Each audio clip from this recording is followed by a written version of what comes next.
ఒక మాట గుర్తు చేద్దాం అనుకుంటా ఉన్నా. భవిష్యత్తును మనం చూడగలిగితే బాగుండు. హల్లెలూయా, హల్లెలూయా. భవిష్యత్తును మనం చూడగలిగితే బాగుండు అని నేను కూర్చొని ఆలోచిస్తా ఉన్నా. పిల్లరా, నిజంగా మన భవిష్యత్తును మనం చూసే అవకాశం కనుక మనకు వస్తే ఎంత బాగుందని ఆలోచిస్తా ఉన్నా. కానీ పిల్లరా, ఆ అవకాశం మనకు లేదు. కానీ ఎవరికి ఉందో మనం లేఖనం ఒకటే ఒక వచనం చూద్దాం, చూసేసి ఒక 5 minutes నేను క్లోజ్ చేసేస్తా. తర్వాత దైవదాసులు ఉన్నారు కాబట్టి వారికి అవకాశం ఇవ్వాలి కాబట్టి ఇన్ టైంలో మన ప్రోగ్రాం మొత్తం క్లోజ్ కావాలి కాబట్టి న్యాయాధిపతుల గ్రంథము 6వ అధ్యాయము 11వ వచనం ఎవరైనా చక్కగా చదివి సహాయం చేయగలరు? యెహోవా దూత వచ్చి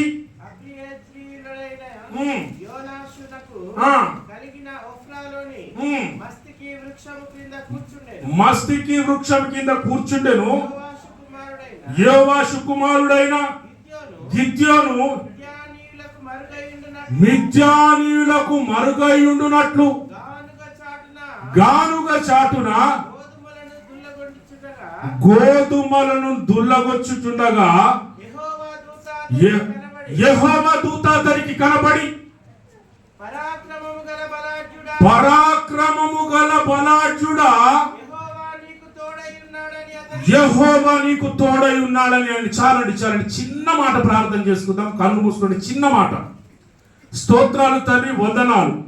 ఈ యొక్క వాక్యము ద్వారా నాతోను మాతోను మా అందరితో మాట్లాడండి దేవా. మీకు వందనాలు, స్తుతులు, స్తోత్రములు. మాట్లాడుతున్న నన్ను కూడా ఒకసారి జ్ఞాపకం చేసుకోండి. మీ యొక్క సిలువ చాటున మరుగుపరచండి.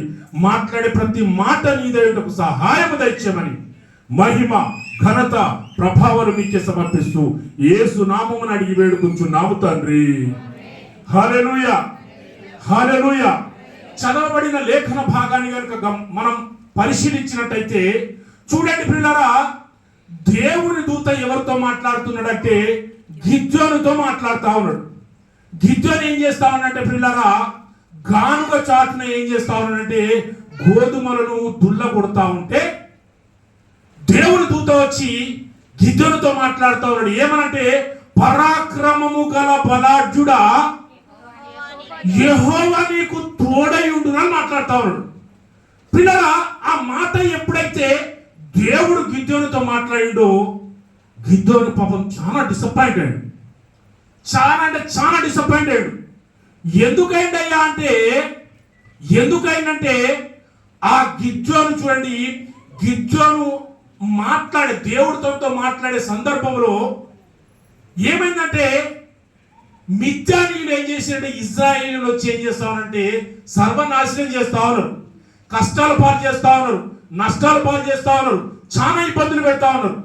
వాళ్ళు ఎంతో కష్టంలో ఉన్నప్పుడు దేవుడు ఏం చేసినట్టే వచ్చి పరాక్రమము గల బలాఢ్యుడా, దేవుడు నీకు తోడై ఉంటాడంటే గిద్యోను ఏం చేశాడు పిల్లరా, ఆయన మిద్యానీయులకు కనబడకుండా దాచుకొని గోధుమలు దుల్లగొడతా ఉన్నాడు.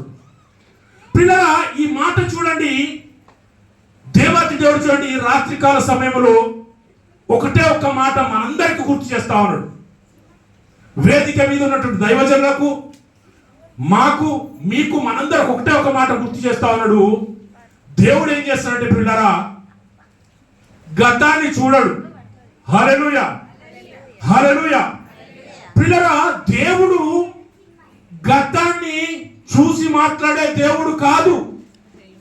దేవుడు పిల్లరా భవిష్యత్తును చూసే మాట్లాడే దేవుడు కూడా కాదు.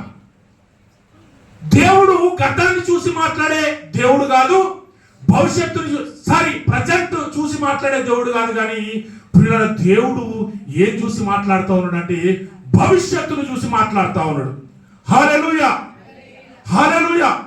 చూడండి పిల్లరా, దేవుడు భవిష్యత్తును చూసి మాట్లాడుతూ ఉన్నాడు. ఏమంటే ఈ గిద్యోనును దేవాతి దేవుడు లేపుకోబోతా ఉన్నాడు. లేపుకోపోయి ఏం చేస్తా ఉన్నాడు అంటే మిద్యానీయులను హతం చేయబోతా ఉన్నాడు. పిల్లరా, 7వ అధ్యాయము ఒకటే ఒక వచనం చూడండి. 7వ అధ్యాయము 3వ వచనం చూడండి. భయపడి వణుకుచున్నాడో, నీవు ఎవడును భయపడి వణుకుచున్నాడో వాడు త్వరపడి గిలాదు కొండ విడిచి తిరిగి వెళ్ళవలెనని జనులు వినున్నట్లుగా ప్రకటించుమని గిద్యోనుతో సెలవిచ్చెను. అప్పుడు జనులలో నుండి 22,000 మంది తిరిగి వెళ్ళి చాలండి.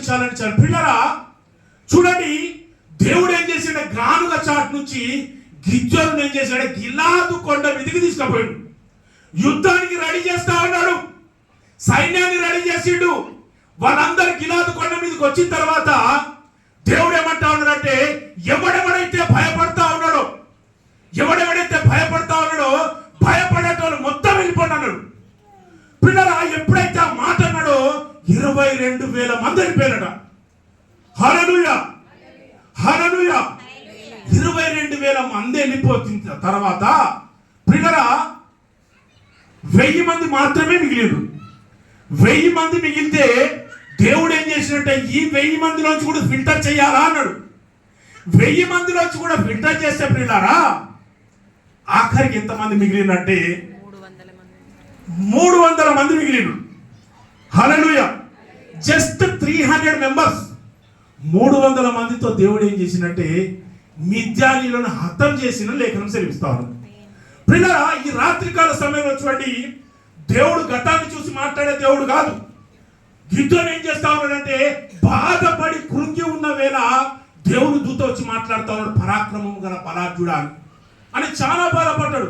కానీ పిల్లరా దేవుడు ఏం చూస్తా ఉంటే భవిష్యత్తును చూస్తా ఉన్నాడు. హల్లెలూయా, హల్లెలూయా. చూడండి పిల్లరా, మేము చూడండి ఈ సేవకులుగా మీ ముందున్నాం.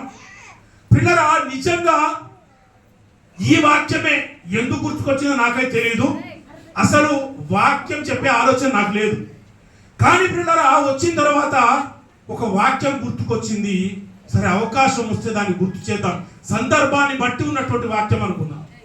చూడండి, దేవుడు గిద్యోను లేవనెత్తుకున్నాడు.